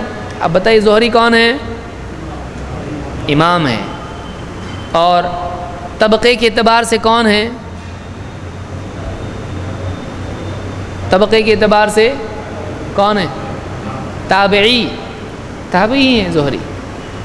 اب زہری سے حدیث لے رہے ہیں، زہری سند بیان کرتے ہیں، دیکھیے ان کو بھی سند کی ضرورت ہے، تو انہوں نے کیا کہا کہ فقلت ہاتہ بلا اسناد، کہا کہ مجھ کو بغیر سند کی بتا دو، فقال الزہری اترقى السطح بلا سلم، بغیر سیڑھی کے چھت پہ جائے گا، بغیر سیڑھی کے چھت پہ جانا چاہتا ہے، تو نے کہا اترقى فی السطح، یعنی اترقى السطح بلا سلم، بغیر سیڑھی کے چھت پہ جانا چاہتا ہے، اوپر جانا چاہتا ہے، بالکل نہیں، سیڑھی سے ہی تجھ کو اوپر کی سطح پر جانا پڑے گا، یعنی سند سے ہی وسیلہ چاہیے۔ اب آپ بتائیے تو وسیلے کا ثابت ہو رہا ہے یہاں پہ، اب آپ گھوم پھر کے آئے کہ نہیں آئے، ایسا ہے ویسا ہے، ٹھیک ہے آؤ ویلکم، کیا بولو گے آپ؟ کوئی بولے گا دیکھو اسے ثابت ہو رہا وسیلہ، تو کیا بولیں گے آپ؟ آپ سوچیں گے، ہم بولیں گے اوکے آپ صحیح تھے ہم غلط تھے، ایسا کیا بولیں گے؟ کچھ ہے ہی نہیں بولنے کے لیے تو کیا بولیں گے؟ ٹھیک ہے لیکن بات سمجھانے، وہ بتا رہے نا سیڑھی ضروری ہے چھت پہ جانے کے لیے، ہاں سیڑھی ضروری ہے، وسیلہ ضروری ہے۔ دیکھیے پہنچنا کہاں ہے؟ چھت پہ پہنچنا ہے۔ اللہ تک پہنچنے کے لیے کیا مخلوق کی ضرورت ہے؟ شریعت میں اگر ہوتا تو اللہ اور اس کا رسول ہم کو بیان کرتے کہ تم مخلوق کو وسیلہ بناؤ، تو اللہ تعالیٰ نے تو ہم کو نہیں بتایا، اگر واقعی ایسا ہے تو ہم کو بتایا جاتا ہے۔ ہاں ظاہر بات ہے علم کے لیے کہ بات کس کی ہے، ذرائع کا معلوم ہونا ضروری ہے، یہ تو یعنی فطری بات ہے کہ کس کے پاس خبر ہے اس تک پہنچا جائے گا اور اس سے وہ خبر لی جائے گی۔ تو سند جو ہے یہ ضروری ہے کہ کس نے کس سے سنا، کس نے کس سے سنا، تاکہ ہم اصل خبر واقعی کس کی ہے معلوم کر سکیں۔ تو یہ علم کے بارے میں ہے، یہ اللہ تک پہنچنے کے لیے نہیں ہے، یہ خبر تک پہنچنے کے لیے ہے، سمجھ میں آیا؟ خبر تک پہنچنے کے لیے۔ تو دونوں میں فرق ہے، اللہ تک پہنچنے کے لیے وسیلہ استعمال کرنا اگر ہوتا تو کہاں ہوتا؟ یہ قرآن و سنت میں ہوتا، صحابہ ایسا کرتے ہیں، تو ایسا ہم کو نہیں سکھایا گیا کہ مخلوق کو وسیلہ بناؤ۔ حدث الزہری یوما بحدیث فقلت ہاتہ بلا اسناد فقال الزہری اترقى السطح بلا سلم، معلوم ہے کہ یعنی تابعین کے زمانے ہی سے سند کا اہتمام شروع ہو چکا تھا، اسی زمانے میں لوگ یعنی اہمیت کے ساتھ جتاتے تھے کہ نہیں سند چاہیے، اس لیے کہ بلا اسناد سند کا لفظ وہاں استعمال ہوتا تھا تابعین ہی کے زمانے میں۔ اس کو امام الترمذی نے اپنے علل میں ذکر کیا ہے۔ میں سمجھتا ہوں کافی ہے، کافی ہے یا بتا دیں روایت نہیں ساری، رک جائیں اگلے ہفتے کریں گے، 20 منٹ باقی ہیں۔ جان ہے کہ نہیں ہے؟ کچھ لوگ بھوکے بھی ہوتے ہیں، آفس وغیرہ سے آتے، اس لیے پوچھ رہا ہوں۔ ان کے لیے پھر گھر کی سیڑھی چڑھنا مشکل ہو جائے گا. چلیے اس کو ختم کر دیتے ہیں تو پھر آگے ہم کو آسانی ہوگی، کیونکہ اس میں بہت سمجھانے کی چیز نہیں، یہ خود یعنی سیلف ایکسپلینیٹری ہے. کوئی آدمی یہ کہے یعنی بس ہم کو سند وند کچھ چاہیے نہیں ہم کو، اور ہر حدیث نبی کی حدیث صحیح ہوتی ہے. اگر کوئی آدمی یہ صاحب جاننے کے بعد بھی سلف کا طریقہ قبول کرنے کے لیے تیار نہ ہو اور حدیثیں بلا تفریق مان لیتا ہو، تو ایسے آدمی کے لیے تحفے کے طور پر کچھ حدیثیں ہیں، وہ ان میں غور کر لے تو اپنے آپ اس کی سمجھ میں آئے گا کہ نہیں واقعی حدیثوں کی تحقیق کی ضرورت ہے، اس لیے کہ نبی کا نام لے کے بہت ساری اول فال باتیں لوگوں نے بیان کی ہیں. آئیے دیکھتے ہیں وہ کیا باتیں ہیں. حدیث نمبر 1. اب یہ حدیثیں ہیں اور جھوٹی حدیثیں ہیں. مجھ کو یہ بتائیے اس سے پہلے کہ میں آگے بڑھوں، کیا حدیث جھوٹی ہو سکتی ہے؟ اور کیا اگر کوئی بات جھوٹی ہے نبی کے نام سے تو کیا اس کو حدیث بول سکتے ہیں؟ یعنی کیا وہ حدیث ہے؟ حدیث ہے جھوٹی ہے، یعنی جھوٹی حدیث کو حدیث بول سکتے ہیں؟ بول سکتے ہیں. حدیث کا مطلب ہے بات، تو بات سچی بھی ہو سکتی ہے چاہے وہ انسان کی ہو یا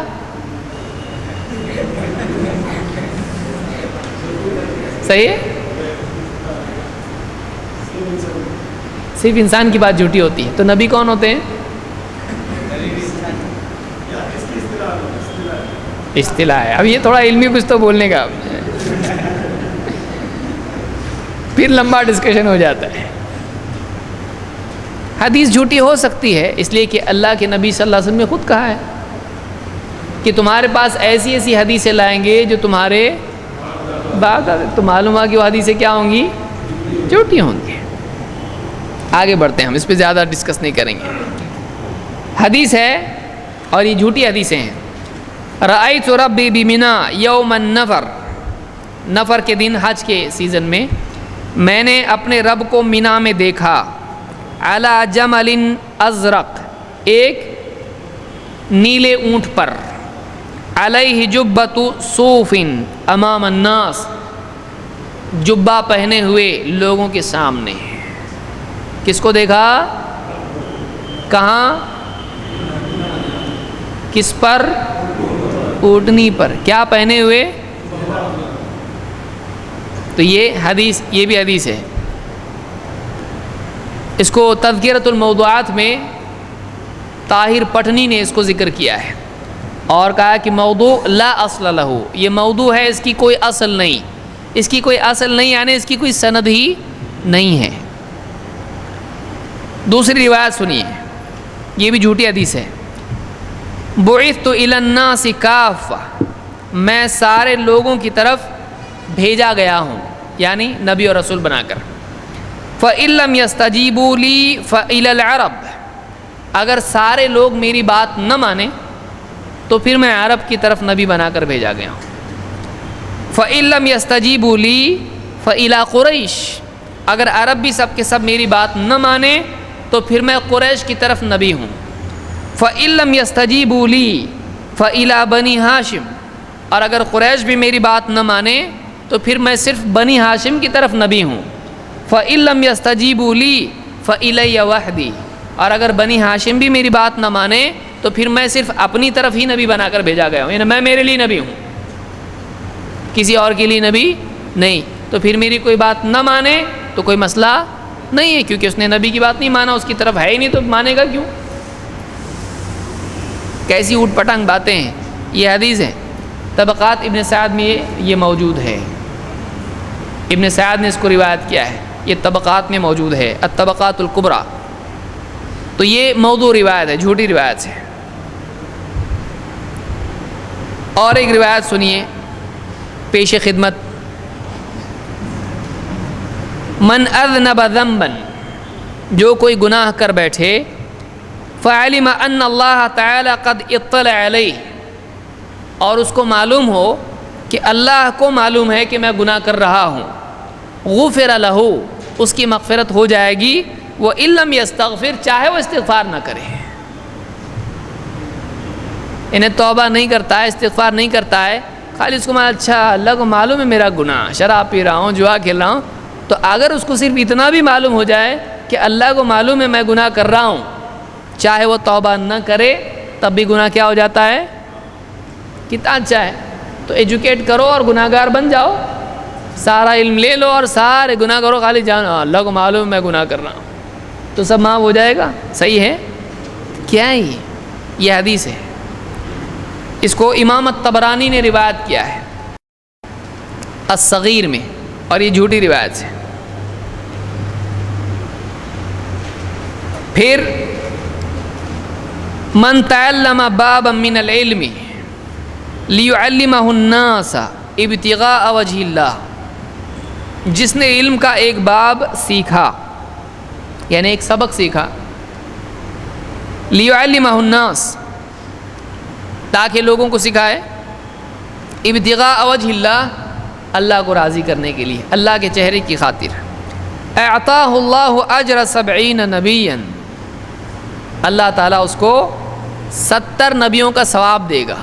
تھوڑا ہی ہے یہ تو، 70 نبیوں کا ثواب۔ تو نبی کیا کرتے ہیں؟ وہی تو کرتے ہیں، لوگوں کو علم سکھاتے ہیں، تو اس نے علم حاصل کیا، ابھی سکھایا نہیں، صرف نیت کیا ہے سکھانے کی۔ تو ایک نبی، 2 3 4 70 نبیوں کی جتنی نیکیاں ہیں ان کا سارا ثواب کس کو ملے گا؟ اس کو ملے گا۔ تو یہ کیا ہے یہ؟ یعنی اجر میں بڑھ گیا مطلب۔ تو ایک نبی نے جو بھی زندگی بھر کیا، دوسرے نے، تیسرے نے، 70 نبیوں نے جو کچھ کیا، سب کا سب کس کو ملا؟ جس نے علم سکھانے کی نیت سے حاصل کیا۔ تو ثواب میں کون بڑھ گیا؟ یہ بڑھ گیا جس نے ابھی تک سکھایا بھی نہیں کسی کو، اور وہ سکھا کے بھی گئے، تو ان سب کا ثواب اس کو کیا ہے؟ یہ کتنی عجیب چیز ہے۔ تو یہ دین کے اصولوں سے ٹکراتی ہے بات۔ ایسی باتیں بھی بیان کی، کوئی بھی انسان جتنی بھی نیکیاں زندگی میں کر لے وہ نبی سے آگے بڑھ سکتا ہے، اس کی ساری نیکیاں نبی کی ایک نیکی کے برابر نہیں ہو سکتی ہے۔ نبی تو دور کی بات ہے، اللہ کے نبی صلی اللہ علیہ وسلم نے کیا فرمایا؟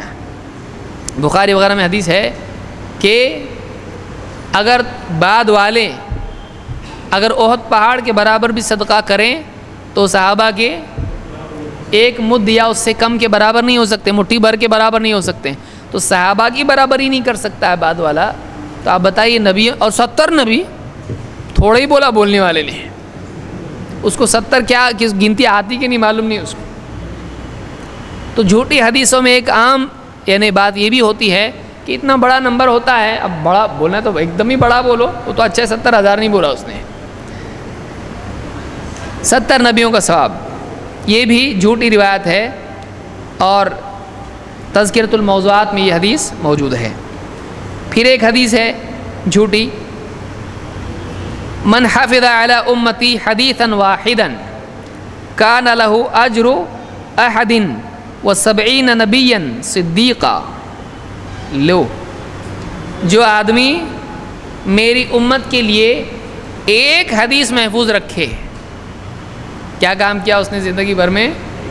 ایک حدیث محفوظ رکھا، اس کو 71 نبی جو صدیق تھے ان کا ثواب ملے گا۔ 71 نبی، اس نے ایک بڑا کے بول رہا ہے، یہ بڑا بھائی دکھتا ہے پچھلے کا۔ تو ایک حدیث کا پہنچانے کا، محفوظ رکھنے کا ثواب کتنا ہے؟ 71 نبیوں کے برابر، جو واقعی اللہ کی طرف سے پہنچاتے ہیں ان کا ساروں کی زندگی بھر کا ثواب 71 کا اس کو مل رہا ہے۔ تو یہ کہاں پہنچا ہے؟ شیخ البانی کہتے ہیں یہ باطل ہے، یہ حدیث کیسی ہے؟ باطل ہے۔ اور آگے آئیے، اس کو ذہبی نے تذکرۃ الحفاظ میں ذکر کیا ہے۔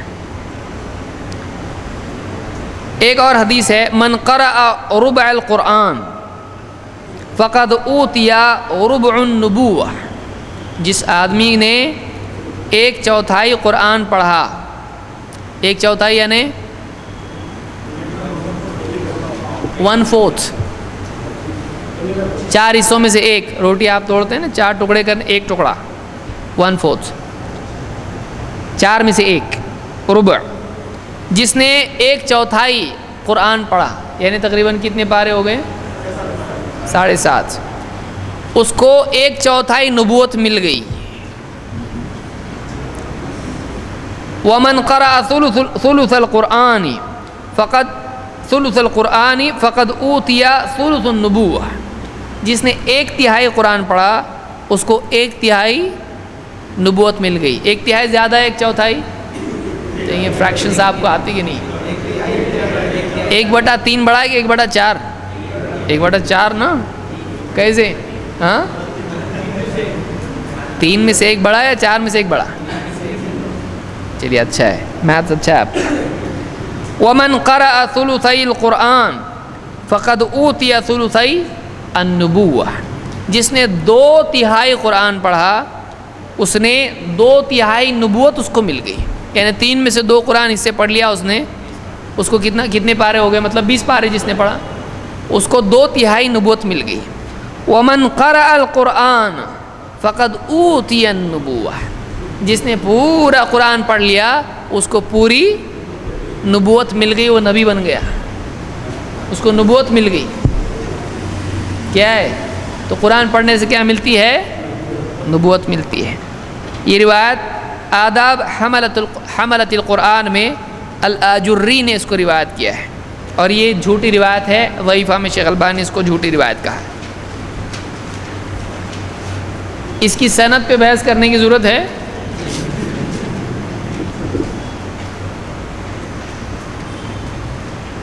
ایک روایت ہے کل بدعۃ ضلالہ الا بدعۃ فی عبادہ. الٹا ہے، ہر بدعت گمراہی ہے سوائے اس بدعت کے جو عبادت میں ہو. ساری ٹیکنالوجی گمراہی، ہر چیز گمراہی سوائے کون سی؟ عبادت میں نیا کچھ بھی نکال سکتے، باقی کسی چیز میں کچھ نیا نہیں نکال سکتے. یہ الٹا ہو گیا ہے. تو اس میں راوی ایک الہیثم جو کذاب تھا، اور تذکرۃ الموضوعات میں طاہر پٹنی نے اس کو روایت کیا ہے. اسی طرح سے ایک اور روایت ہے جو جھوٹی روایت ہے، من اعان تارک الصلاۃ بلقمۃ. جو تارک الصلاۃ کی مدد کرے چاہے ایک لقمے سے کیوں نہ ہو، ایک لقمہ اس کو کھلا دے. فکأنما اعان علی قتل الانبیاء کلہم. وہ ایسا ہے جیسے اس نے سارے نبیوں کے قتل میں کسی کی مدد کی. بہت ہی زیادہ ہو گئے، مطلب بہت زیادہ ہو گئے. بیچارہ کسی بے نمازی کو کھلا دیا ہے. قرآن میں اللہ نے بتایا ہے، حدیثوں میں ہم کو ملتا ہے اللہ کے نبی صلی اللہ علیہ وسلم نے کفار کو کھلایا. ہاں نہیں، کھایا وہ الگ ہے، کھلایا نا ان کو. یہاں کھلانے کی بات ہو رہی ہے. تو آپ نے یعنی کھلایا ان کو پہنایا، ان کو دیا، دنیا کی چیزیں دی. تو ان کی اعانت ہوئی کہ نہیں ہوئی؟ تو آپ صلی اللہ علیہ وسلم نے صحابہ نے کفار کی مدد کی ہے، ان کے اوپر رحم کیا ہے، ان کے ساتھ سلوک کیا، ان کو کھلایا پلایا ہے. قیدیوں کو صحابہ کھلاتے تھے. تو یہ ہے کہ جیسے ایسا جیسے سارے نبیوں کے قتل میں اس نے مدد کی، ایک بے نمازی کو کھلایا تھا. تو یہ حدیث کیا ہے؟ یہ جھوٹی روایت ہے. تذکرۃ الموضوعات میں یہ حدیث موجود ہے.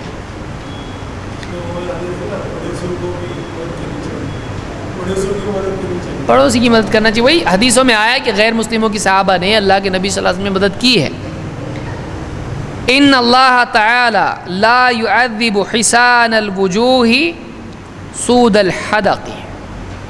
اللہ تعالی ایسے لوگوں کو عذاب نہیں دے گا جو بڑے ہی خوبصورت چہرے والے ہیں اور جو کالی کالی آنکھوں والے ہیں.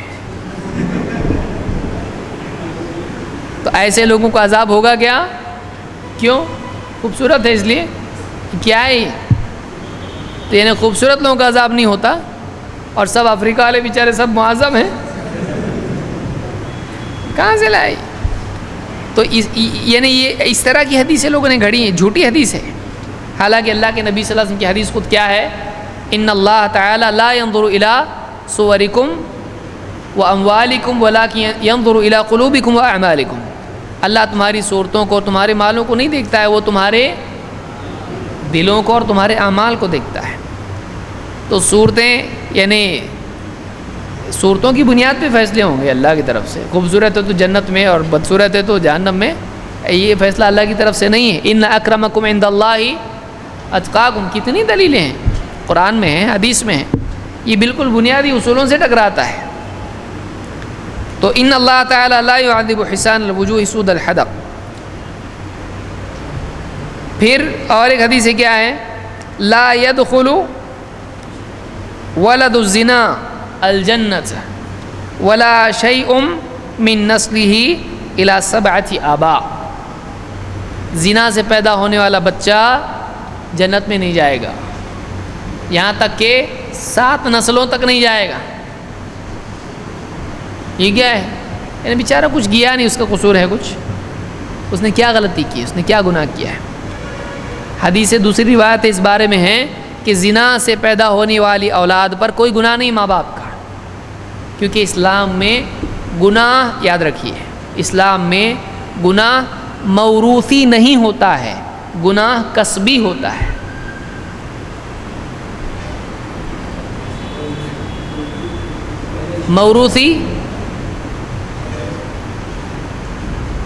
موروثی یعنی وارث، موروث پہ سمجھ سکتے ہیں نا آپ، وارث بننا. باپ نے جائیداد میں کچھ چھوڑ کے گیا تو یہ کیا بنا اس کا، ویسے ہی گناہ بھی چھوڑ کے گیا تو یہ کیا بنا گناہ کا. ہے اسلام میں ایسا، تلک امۃ قد خلت لہا ما کسبت ولکم ما کسبتم. یہ ایک امت تھی جو چلی گئی، ان کے لیے وہ ہے جو انہوں نے کمایا، تمہارے لیے وہ ہے جو تم نے کمایا. تو کسبت کسبی، کمانا. تو اسلام میں نیکی اور گناہ کیسے ہیں؟ کسبی ہیں، آدمی کسب کرتا ہے اس کو. موروثی ہوتے ہیں نہیں ہے. تو نوح علیہ السلام کی نیکیوں کا وارث بنا بیٹا؟ نہیں بنا. اور ابراہیم علیہ السلام اپنے باپ کے گناہوں کے وارث بنے؟ نہیں بنے. تو اسلام میں گناہ موروثی نہیں ہوتا ہے، بلکہ کیا ہوتا ہے، کسبی ہوتا ہے. تو انسان کی کمائی ہے، اسی کا وہ ذمہ دار ہے. باپ دادا کی وجہ سے کوئی آدمی گنہگار ہوتا ہے؟ اس کے باپ دادا بہت گنہگار تھے تو یہ بھی گنہگار. ایسا ہے اسلام میں؟ نہیں ہے. لیکن کون سے دین میں ایسا ہے؟ پڑھے لکھوں کا دین. عیسائیت میں آج ہے کہ جو بھی انسان پیدا ہوتا ہے وہ کیسا ہے؟ پال نے لکھا ہے تیری ماں نے تجھ کو پاپ میں جنم دیا ہے تو پاپی پیدا ہوا ہے. تو گناہگار پیدا ہوتا ہے انسان عیسائیت میں. عجیب بات یہ ہے کہ عیسیٰ علیہ السلام جب سب کے پاپ کے لیے پراشچت کر کے گئے ہیں تو پھر یہ پاپی واپس کیسا پیدا ہوا؟ تو بولتے جب تک کہ وہ ایمان نہیں لاتا ہے تب تک اس کے پاپ دھلیں گے نہیں. تو جب پاپ دھلنے کے لیے ان کی ضرورت تھی، ان کی صلیب پہ چڑھنے کی، تو پھر پاپ بچا کیسا اس کا؟ تو پاپ جانا چاہیے تھا نا. تو معلوم پاپ کے لیے معاف ہونا چاہیے، اپنے گناہوں کو معافی کرانی چاہیے. تو توبہ اللہ سے کرنے کی بجائے ان کو سزا دینے کی کیا ضرورت تھی؟ پھر ویسا بھی تو آدمی کو ایمان لانا پڑے گا نا. ان میں ایمان نہیں لائے گا تو پاک نہیں ہوگا.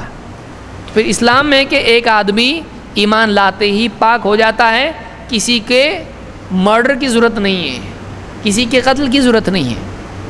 اسلام میں توبہ ہی انسان کے لیے کافی ہو جاتی ہے، کسی اور کو قتل کرنے کی ضرورت نہیں. کہ ایک آدمی نے گناہ کیا اور دوسرے آدمی کو، یہ سب سے اچھا کون ہے ذرا دیکھو مسجد میں، بولیے بہت اچھے اللہ والے بزرگ دکھ رہے، لو ذرا باہر خوب مارو ان کو.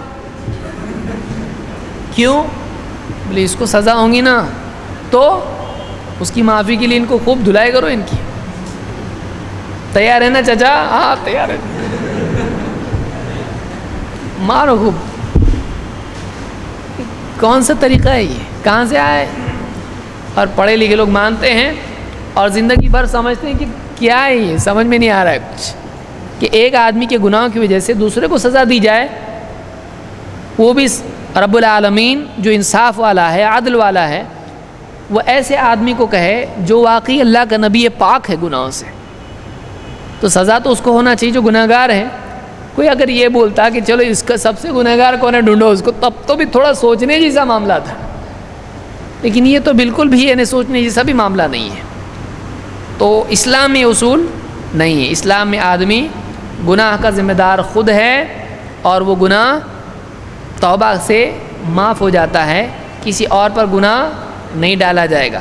وَلَا تَزِرُ وَازِرَةٌ وِزْرَ أُخْرَى، کوئی کسی کے گناہوں کا بوجھ نہیں ڈھوئے گا، کسی پر کسی کے گناہوں کا بوجھ نہیں ہوگا جب تک کہ خود اس کے گناہ میں اس کا ہاتھ نہ ہو۔ اس کا ہاتھ ہے تو پھر اس کا گناہ بھی اس پہ ہوگا۔ ٹھیک ہے، اللہ تعالیٰ ہم کو سمجھ عطا فرمائیں اور قرآن و سنت کا علم حاصل کرنے اور تحقیقی مزاج پیدا کرنے کی توفیق عطا فرمائیں۔ اگلا ہمارا جو درس ہوگا وہ راوی ضعیف کیوں ہوتا ہے اور ضعیف حدیث کی کیا قسمیں ہیں، ہم اب تھوڑا گہرے پانی میں اتریں گے۔